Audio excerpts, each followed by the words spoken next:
Hello everyone. आज के video में हम AIA-PGAT होम्योपैथी 2024 के में कुछ पूछे गए क्वेश्चंस के बारे में डिस्कस करेंगे। तो चलिए शुरू करते हैं। आज का हमारा पहला क्वेश्चन है, ये था क्वेश्चन 33 नंबर का। A pregnancy is called post term pregnancy which continuous for more than blanks days. तो इसके ऑप्शन थे 290 डेज, सेकेंड ऑप्शन था 270 डेज, थर्ड ऑप्शन था 286 डेज एंड फोर्थ ऑप्शन था 294 डेज। ये क्वेश्चन पूछा गया था। इसका आंसर जो है वो था 294 डेज। तो according to this definition, a postpartum pregnancy is a pregnancy that lasts longer than 42 weeks or 294 days. Actually question में क्या था, डेज के अकॉर्डिंग पूछा था, तो हमारा आंसर क्या जाता 294 डेज का गया। और इसको अगर हम वीक्स में बोले तो ये 42 वीक्स हो सकता है। तो then 42 weeks are 294 days from the first day of the LMP, last menstrual period. It's also called a prolong pregnancy. इसका हम दूसरा नाम भी बोल सकते हैं, प्रोलॉन्ग प्रेगनेंसी। अब इसी में हम प्रेगनेंसी से रिलेटेड कुछ पॉइंट्स देखते हैं जो कि एग्जाम पॉइंट ऑफ व्यू से बहुत इंपॉर्टेंट है। जैसे कि यहाँ पे क्वेश्चन आया था पोस्ट टर्म प्रेगनेंसी का, वैसे ही कुछ और भी टर्म्स हैं इसमें प्रेगनेंसी में जो हम देखते हैं। तो फर्स्ट है इसमें प्री टर्म। प्री टर्म किसको बोलेंगे, ये होगा 37 वीक्स और अर्लियर। ये क्या होगा, इसका ड्यूरेशन 37 वीक्स और अर्लियर का। देन इसके बाद है early term. Early term pregnancy हम किसको बोलेंगे, इसका ड्यूरेशन क्या होगा 37 week to 38 week, 37 to 38 weeks का इसका ड्यूरेशन होगा। देन फुल टर्म प्रेगनेंसी हम किसे बोलेंगे, ये रहेगा 39 टू 40 वीक्स का। देन लेट टर्म प्रेगनेंसी हम किसे बोलेंगे, 41 weeks to 41 weeks plus 6 days, ये जो होगा ड्यूरेशन, ये कहलाएगा लेट टर्म प्रेगनेंसी का। और वैसे ही पोस्ट टर्म प्रेगनेंसी क्या होगी, 42 वीक्स और मोर, जो कि क्वेश्चन में आया था। तो ऐसे ही टर्म से रिलेटेड कुछ क्वेश्चंस इसमें ऐसे आ सकते हैं जो कि एग्जाम पॉइंट ऑफ व्यू से बहुत जरूरी है। इसके बाद हमारा नेक्स्ट क्वेश्चन है, pseudo gout arthritis is caused bye.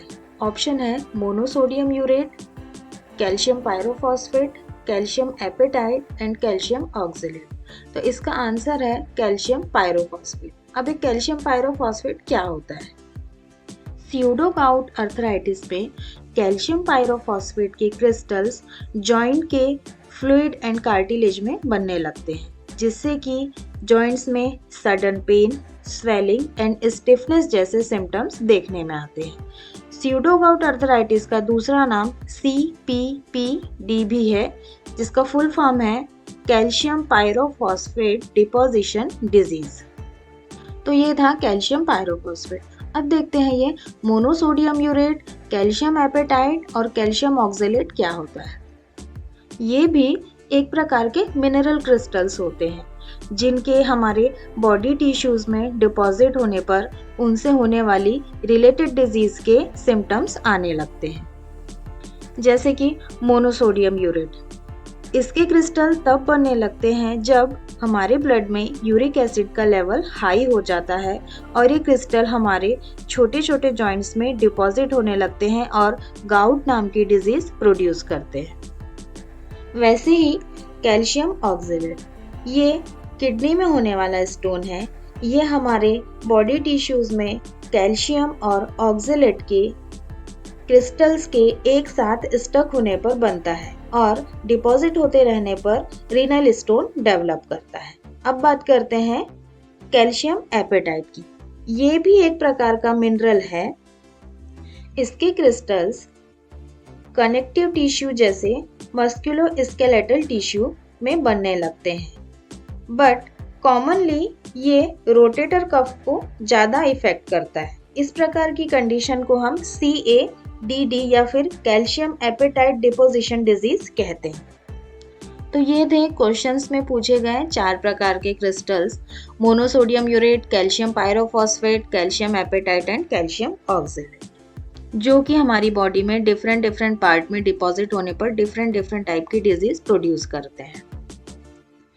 सो इस वीडियो में हमने 2 questions, pseudo gout arthritis and post term pregnancy को डिस्कस किया। आई होप कि ये वीडियो आपको पसंद आई होगी। ऐसे ही और वीडियो के लिए हमारे चैनल को लाइक शेयर एंड सब्सक्राइब जरूर करें। तो मिलते हैं नेक्स्ट वीडियो में। Thank you for watching.